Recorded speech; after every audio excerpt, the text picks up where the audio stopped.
You know, in the world of K-dramas, there are some great projects, and then there are those that stick in your memory forever. I'm Not a Robot is exactly one of those. I remember starting to watch it without any particular expectations. I mean, big deal, a romantic comedy about a guy who falls in love with a robot. Sounded like something light and a little silly. But, oh my god, how wrong I was. It all starts with our main character, Kim Min-kyu. And for you to understand the depth of his character, I'll describe him in more detail. Imagine the most successful CEO in Korea. Young, incredibly handsome, a genius investor with what seems like more money than there are stars in the sky. But behind all that lies a real tragedy. He has a rare disease, literally an allergy to people. It's not a metaphor. His skin breaks out in a terrible rash. He starts suffocating from the slightest touch or even from the proximity of another person. Because of this, he lives in complete isolation. His house is a huge, high-tech but utterly empty and soulless mansion. His world is limited to the walls of his office and his home. He's like a prince from a fairy tale, locked in a tower that he built himself. He wears gloves, avoids any contact, and his gaze is so full of longing and loneliness that it breaks your heart. He's not just a rich and eccentric guy. He's a deeply traumatized person who has despaired of ever finding a connection with another human being. Now, let's move to the other side of the city. That's where our heroine lives, Jo Ji-ah. She's the complete opposite. Energetic, sunny, a little clumsy, and unlucky inventor. She has a dream to create something great, but her projects constantly fail, leaving her penniless. And then her ex-boyfriend appears, a genius but scatterbrained scientist, Hong Baek-gyun. He created an incredible humanoid robot named Aji-3. It was the fruit of years of research, and it was this robot that caught the eye of our unfortunate billionaire Min-kyu. He agrees to test and finance the project, but fate always has its own adjustments. At the very last moment, right before the demonstration, the robot breaks down. A complete technical failure, catastrophe. All their dreams and investments are about to collapse, and in this moment, the most insane, desperate, and adventurous plan of all possible is born. Since Ji-ah is a living copy of Aji-3, well, because she was the prototype for the robot's appearance, it's a K-drama, this is possible, they decide that she will impersonate it. No, not the robot. It, the android. And this is where the fun and heart-wrenching part begins. Picture this. Min-kyu, who hates people, invites a machine into his home for the first time.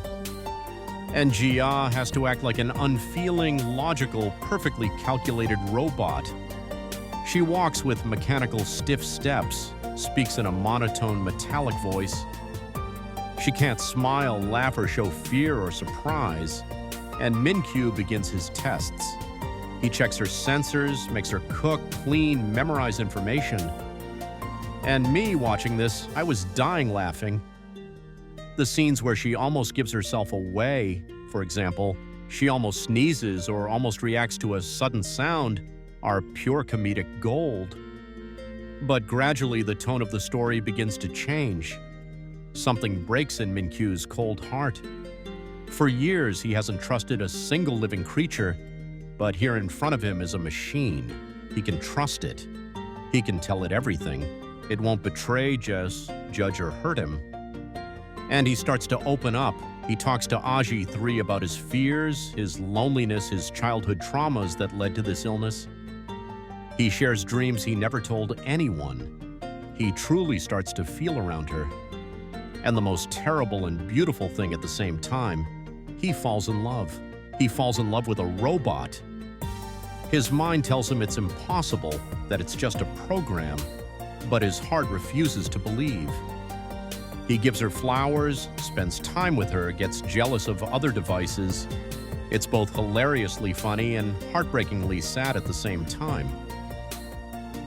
And Ji-ah, what about Ji-ah? She sees this vulnerable, lonely boy behind the mask of a cold titan. She sees him blossom around her, learning to trust the world again. And she realizes she's falling in love with him too. Her heart is torn apart. On one hand, she has to deceive him to help her ex and save the project. On the other, she's causing incredible pain to the person who started to trust her. Her eyes fill with tears more and more often when he doesn't see. Her fake robot smile becomes more and more painful. And then comes that very moment, the moment when the house of cards of their lies collapses with a deafening crash. Min-kyu finds out the truth, accidentally, cruelly, unexpectedly. And I will never forget that scene. Yoo Sung-ho's acting is simply genius. In his eyes, you see not just anger or resentment, you see the complete and absolute destruction of his entire world. The one ray of light he had turned out to be the blackest lie. The trust he spent years building was trampled in an instant. His illness returns with triple force. His physical pain mirrors his spiritual agony. It's one of the most powerful scenes of disappointment I have ever seen on screen. And after that begins the long and painful path to healing. It's no longer a comedy, it's pure, deep drama. The pain doesn't just go away. Min-kyu can't just forgive her. He needs to learn to live again, learn to trust again. And Ji-ah has to earn his forgiveness not with words, but with actions. She fights for him. She patiently waits, steadfastly endures his anger and resentment, and gradually, drop by drop, shows him that her feelings were real, that behind the lie was the most genuine, sincere love.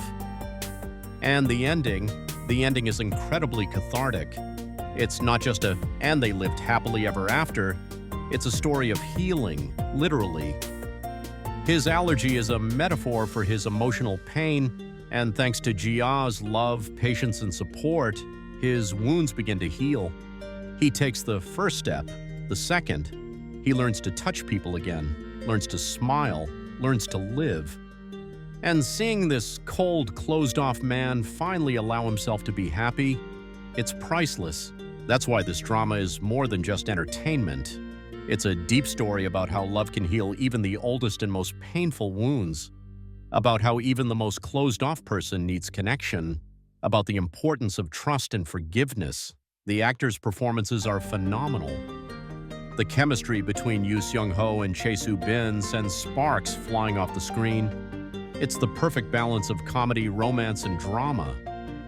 So, my friend, if you're looking for a story that will make you laugh until you cry, then sob your heart out, and in the end leave you with a warm, bright feeling of hope, then I'm Not a Robot is the perfect choice for you.